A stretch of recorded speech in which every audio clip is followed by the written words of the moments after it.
Hello, everyone, and welcome back to another episode of the Play Action Podcast presented by Warrior Student Media. I'm Brandon Smith, joined today by my co-host TJ Hawes. Hello, guys. We're going to preview Week 11 this week, and we're going to talk about our top 7 quarterbacks we're going to start a franchise with. But we are going to start with the preview of Packers and Vikings. Now, this is a road game for the Packers. First road game in a while for them. I believe since the Chicago game, which was like week 6. They've had quite a stretch of home games that have been pretty weird. No, Chiefs game. I'm stupid. But they have played a lot of their last few games at home.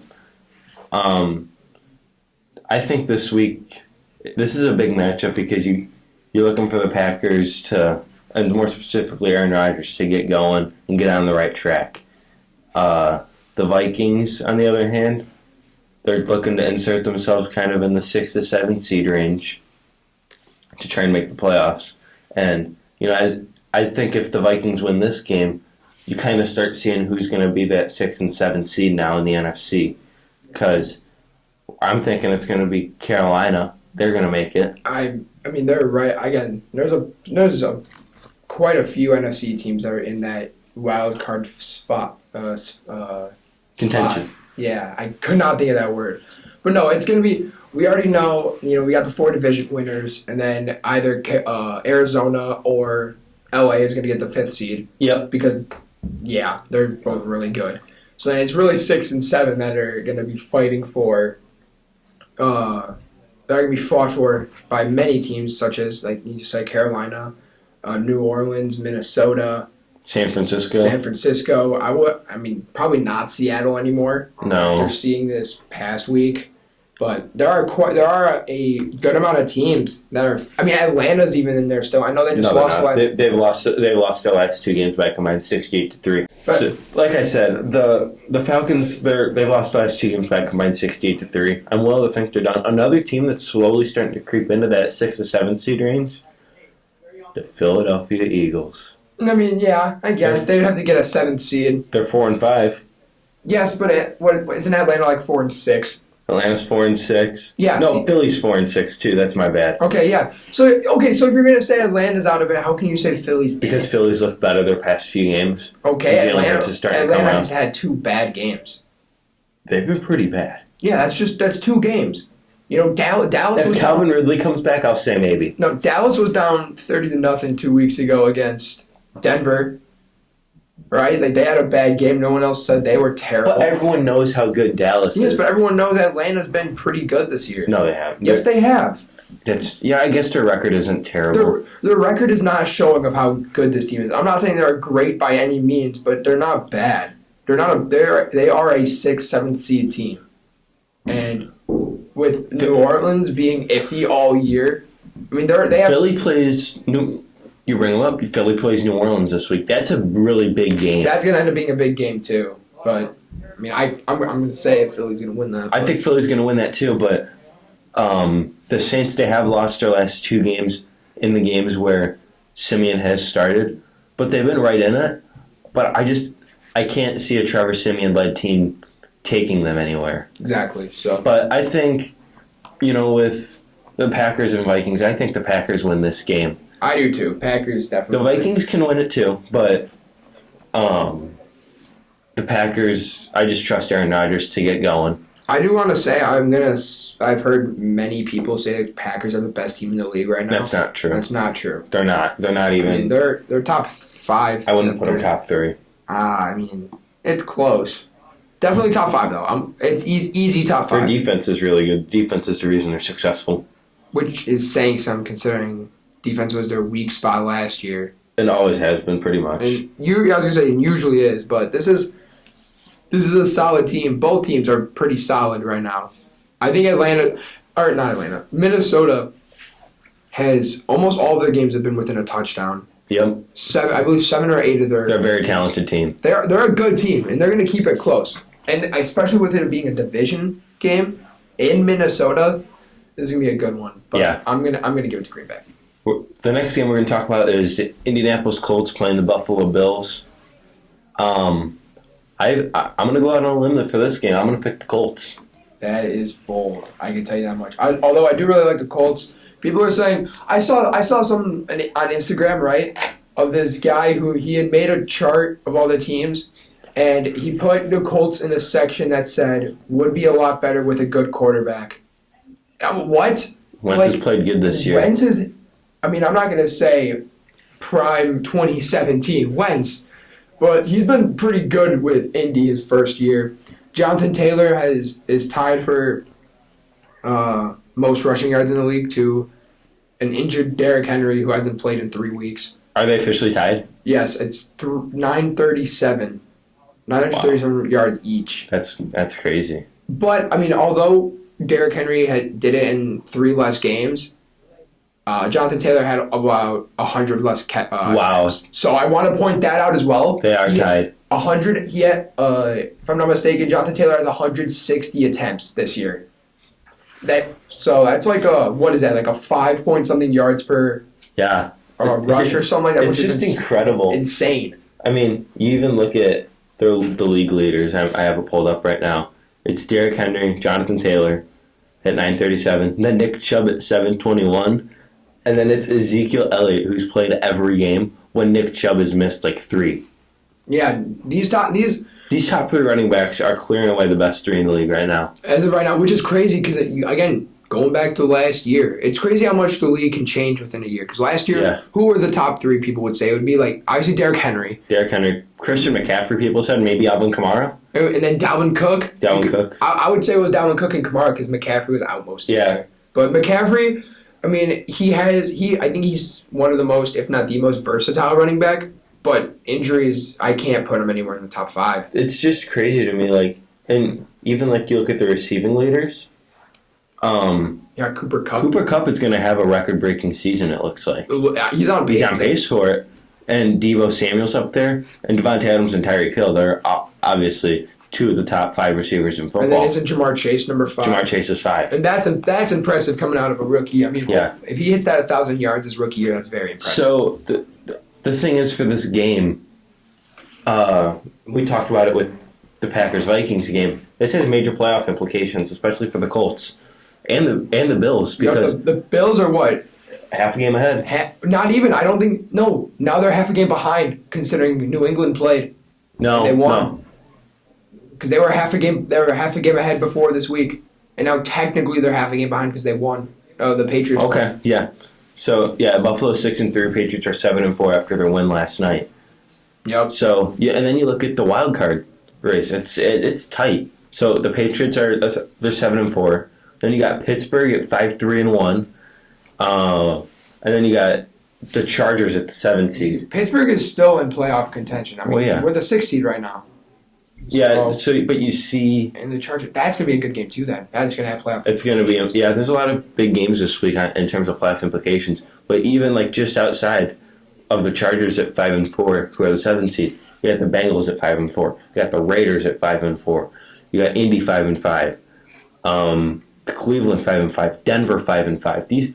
That's like 11 or 12 teams that are all right in the playoff hunt. Yep, there's only a couple teams that are truly out in the AFC. Being Houston, Jets, Jaguars. Probably. Dolphins have a really easy schedule down the stretch, though. Dolphins maybe. Probably. I don't think the Dolphins make it. I say we can take them out. Those are the only 4 teams, because you just said 11 or 12 teams in it, and that's all those teams. The other 4 we just named are done.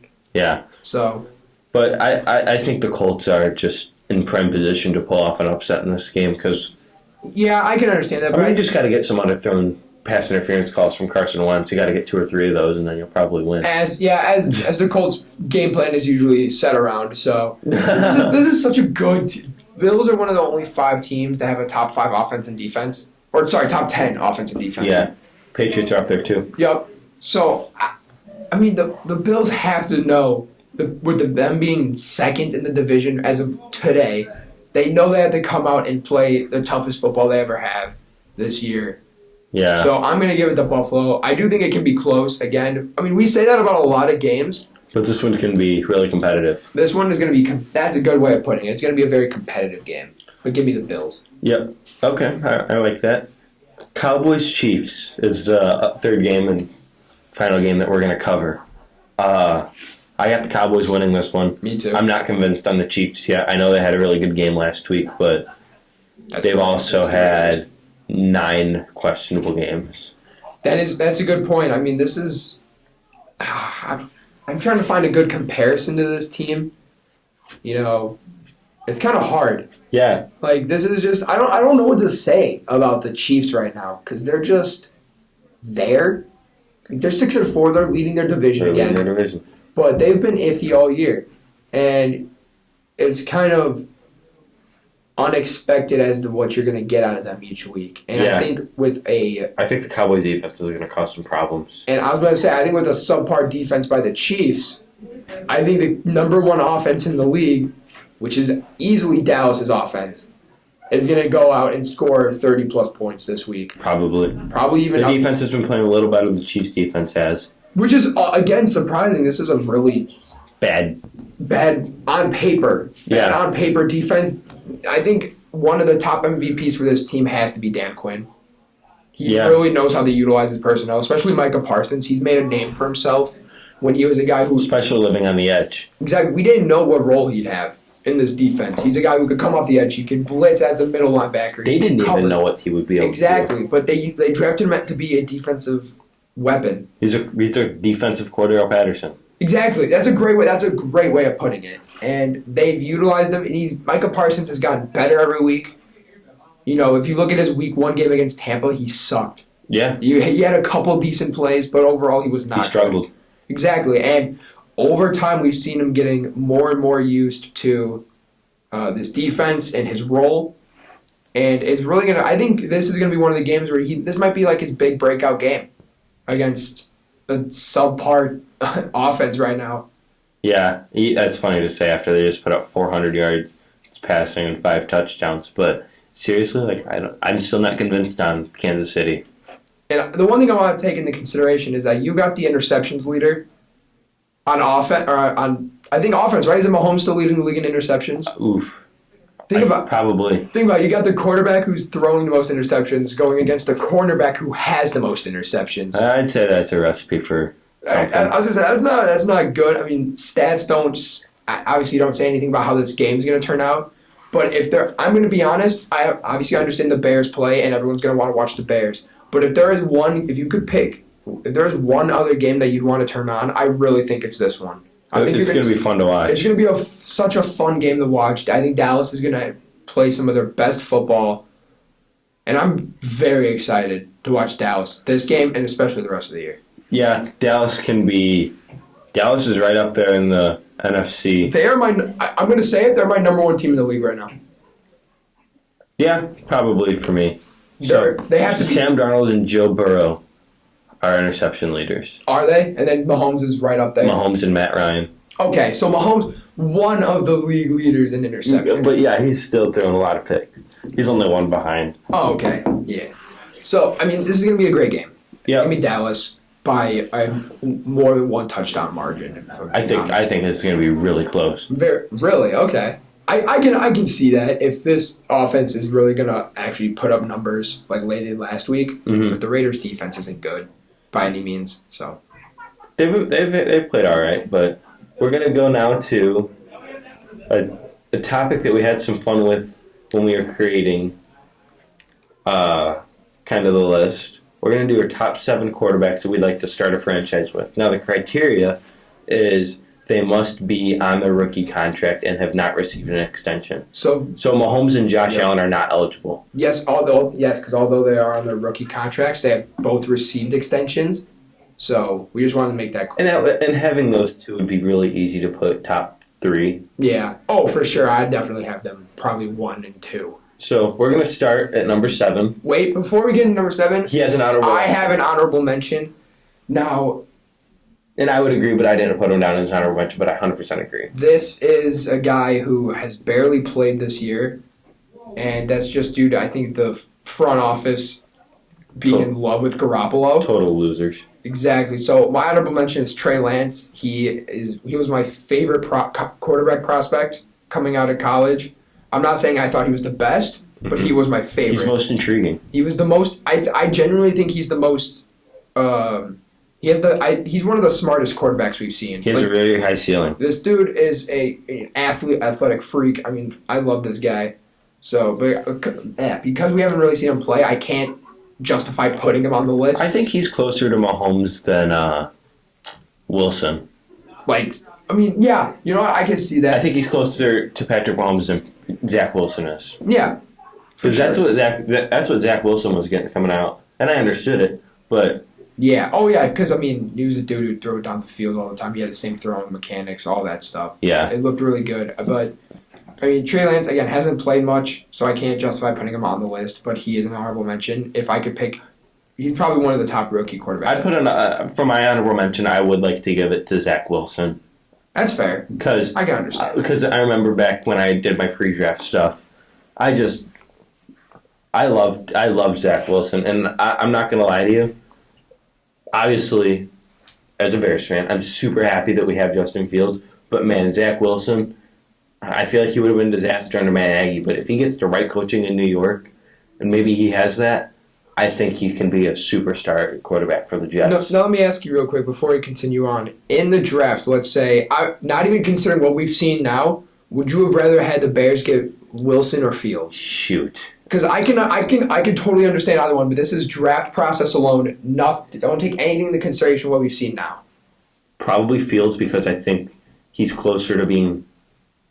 I think he's closer to being a star than Zach Wilson is, and I don't trust I wouldn't have trusted that. Zach Wilson would have been a complete bust with the Bears, and honestly, he's probably going to be a bust with the Jets. But man, he's gonna if he's a bust with the Jets, he's going to go down as probably my biggest what if that I've seen in the draft in a long time. That's fair, and I can respect that. All right, so you ready to get into this list? Yeah, start at 7. Okay, starting at 7, I'll go first, and my number 7 is Daniel Jones. I'm walking out. This is.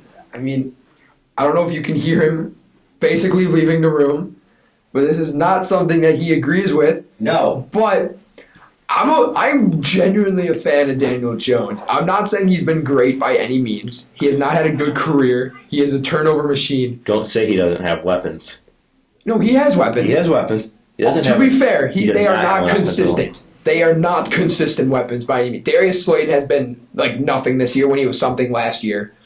Kadarius Toney has been the only somewhat consistent weapon. Galladay is either injured or I don't even know what he's doing. He doesn't have incredible games, but he's never bad. He's consistent when he's on the field, but when is he always? He's not always. He's never on the field. And then Sterling Shepard is the exact same thing. Yeah. So you can't say he has good weapons, but he doesn't have bad weapons either. No. He's very mediocre. They're all over the place. Watch him at Duke, give him an offensive line, he can make plays. And I understand, well, a great quarterback shouldn't need a great offensive line, and I agree. I don't think he'd be a great quarterback, but I think he could be a franchise. He could be a game manager. And that's what some teams need. If you build him with a good offensive line and a couple decent weapons, you're fine. Speaking of game manager, my number 7 is Mack Jones. And that's no shade, because the people take the term game manager the complete wrong way. Yeah, I completely agree. Tom Brady was a game manager the last couple of years in New England. Now, this is probably a bad example. It's going to probably put a bad name on this, but Baker's a game manager as well. Yes. And that's why he doesn't have the crazy stats. Game managers are usually... Because he's also not good. But well, yes, but I mean, he gets more hate than he deserves because of that. Yeah, I think Baker, he's not on my list. Me neither. Because I can't justify it. Can he go run an offense somewhere besides Cleveland, which is the easiest offense to run? Maybe he could be a game manager on an offense. No. Okay, I agree. Cleveland is the easiest offense to run, but Mack Jones, he's done such a good job this year in New England. Efficiency is my word. The thing is, he just doesn't. His ceiling isn't too high, I don't think. I mean, I think that's due to his mobility issues, and especially in the league today. To be fair, he had a QB sneak in the game and got like 4 yards. Tom Brady is the QB sneak GOAT. That's fair. You got a point. But speaking of Mack Jones, he's my number 6. And, I mean, you really said it best. This is a guy who he's efficient in the offense he's in. And that might be a scheme-specific type of quarterback. 4 incompletions last night. That's it. He knows how to run an offense. He did have an interception, but A.J. Terrell's just good. Okay, exactly. It's on A.J. Terrell, who is I'm going to say probably a top 10 cornerback this year. This year, yeah. Arguably a top 10. And, Mack Jones, he's been solid all year. You admitted it last episode. He's the best rookie quarterback this year. Yep. And it's not that close. No, I don't think so. There's a quote I heard from somebody about a week ago. I cannot remember who said it, where I saw it. Or I saw it on Instagram. I can't remember who said it. But there's a certain point in time when a rookie becomes a veteran. Yeah. And that's already hit for Mack Jones. It seems like it. Because he's come in more prepared. He's confident. He's confident. He has the support of the guys and the coaches believe in him. I'm liking Mack Jones, and he's proven me wrong, to say the least. So my number 6 is Trevor Lawrence. Yep. Best quarterback prospect in the draft process since Andrew Luck. That's fair, but he hasn't really shown it. He hasn't shown much, but you still like the potential. That is true. You got a good point. You take high ceiling guys. Yeah, I like that. Now, so I'll be honest. I'll just say it. My bottom 3, 5, 6, and 7, they're all rookies because I think the top 4 in mine, they have a high ceiling and have also proven themselves to an extent. So, especially the top 3, but 6 is Trevor Lawrence for me, just because of his ceiling. And I don't know if he's ever going to reach that in Jacksonville. Yeah, he might be a guy who, sticks around for 3-4 years, goes to another team, and then plays well. And that happens to quarterbacks a lot. Tannehill. We want to go back even farther, look at Drew Brees. Yeah, oh yeah. Drew Brees had 4 years in L.A., or San Diego at the time. Didn't get re-signed, went to the Saints, and the rest is history. But I like it. He's not on my list, but he'd be right outside of it, and I can understand that. All right, who do you have? Number 5. At 5. Now I don't think you have him. I don't believe you have him on your list either. But it's gonna be Jalen Hurts for me. Yeah, I love Jalen Hurts. I like Jalen Hurts a lot right now, especially. I don't know why I love Jalen Hurts so much. I don't know what it is about him, but he is just so fun to watch for me. My thing is with Jalen Hurts, I don't know what he's gonna be. That's why I can't put him on here. I can understand because I know he's done a good job this year, in my opinion. I think he gets crapped on a lot, but for me, I seriously do not know what his ceiling is. I don't know if he's going to reach his ceiling, and I don't know what that ceiling is. Again, I think, dude, if I'm looking at Jalen Hurts, I'm watching him at Bama, I'm watching him at Oklahoma. Such a good college player. He is such a good college quarterback. And watching his tape reminds me of a... Okay, these are comparisons based off of traits and skill sets, not like how good they're going to be. But kind of reminds me of like a Russell Wilson, Deshaun Watson-esque. Deshaun makes sense. I think Deshaun is kind of closer where I was looking, but he's a guy who can throw in the pocket well. More athletic. I know Watson is athletic, but yes, slightly more athletic Watson. Yep. Hurts can throw in the pocket very well, but he can also scramble and make plays on his feet when needed. Yeah. So he'll be my number 5. I love Hurts. My number 5 is Justin Fields because I think his ceiling, he probably won't reach it in Chicago, especially if they keep the same coaching. But I think his ceiling is really high, and I just really like him and his ability to extend plays and how aggressive he is with the football. Yes. I like that too. And his turnovers are mostly not his fault. He has the highest average air yards per pass this year. Really? Yes. Out of any quarterback in the NFL, he has the highest air yards per pass. And that's impressive, actually. And he leads the league in yards per rush. So that's interesting. So I just think his ability, his ceiling, I think he's a better passer than he will be a better passer than Lamar is at this point in his career, and I think he can be a step below him in running ability because Lamar Jackson's the best running quarterback we've seen ever. No, So- I don't. Okay, you say one step below. I don't think He's a couple steps below. I'm gonna say 3 or 7 steps. And that's nothing against Fields. No, Lamar is it's just literally unbelievable. Lamar and then Vic, and And then then- everyone else is like 4 steps down. Yep, exactly. So it's nothing against Fields. I just think Lamar and Vic are the best rushing quarterbacks. I think Fields is going to be a really good quarterback if they get some good coaching Yeah, and some I like coach Fields. that uses them to. I think Fields is gonna be the first Ohio State quarterback to actually succeed in a while. It was funny during the draft though. People said, "Oh, he's not going to work because he's from Ohio State." Shut up. I said that as a joke. Yeah, To be fair, because I love Fields. I had Fields as my number 1 quarterback at one point over Lawrence. I did too, and then he ended up falling to 3 for me. Me too, as well. But I think our top 4 is the same 4 guys. It's just different order. Who's your 4? My 4 now, 3 and 4 are very interchangeable for me. Okay. So I'm going to say who I have at 4 at this moment, and that's Justin Herbert. Okay. I think he has arguably not arguably. He has the best arm on this list. And Yeah, because Josh Allen already got extended. Yep, great size. I mean, I know that's something that's not talked about a lot, but 6'6" for a quarterback is pretty good. Can see over the line. Exactly. I mean, unlike some other quarterbacks we know. Right. But, I love his talent. He's been a little inconsistent this He's year. had some inconsistency, but he's still a damn good player. Exactly. And people were saying, there are half the people were saying, he'd become an MVP candidate this year, and the other half were saying he's going to take a massive step back. He's right in the middle. He's a little worse than he was last year, but that's not by much. He's still a top 10, 15 quarterback in the league right now. So, my number 4 is Joe Burrow. I think he's just. I love his energy. He's just incredible.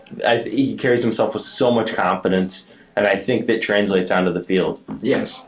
So he's just a guy I think you really want to be the face of your franchise. He's definitely a leader. He's a leader. And that's what I like a lot about him. But my number 3 is going to be Lamar.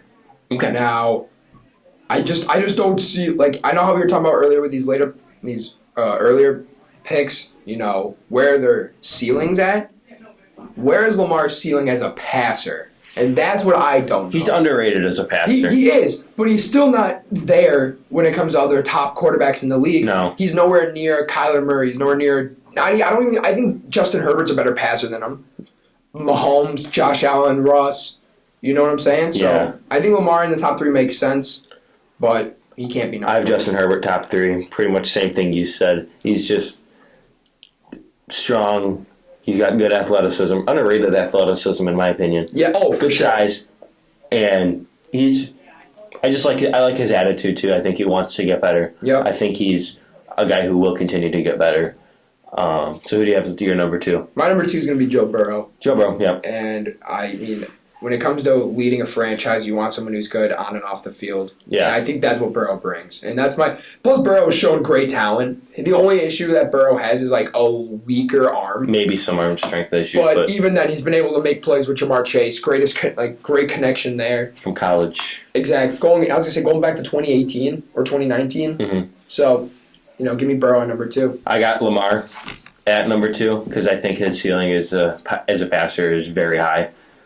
And I think as long as he doesn't sustain a major injury, he'll be fine. Yeah, so we'll go over this one quickly. Both of us, number 1, Kyler Murray. I mean, that's an easy one. I mean, You like him to be a little bigger, but Russell Wilson and Drew Brees have both proven that size isn't an issue at the quarterback position.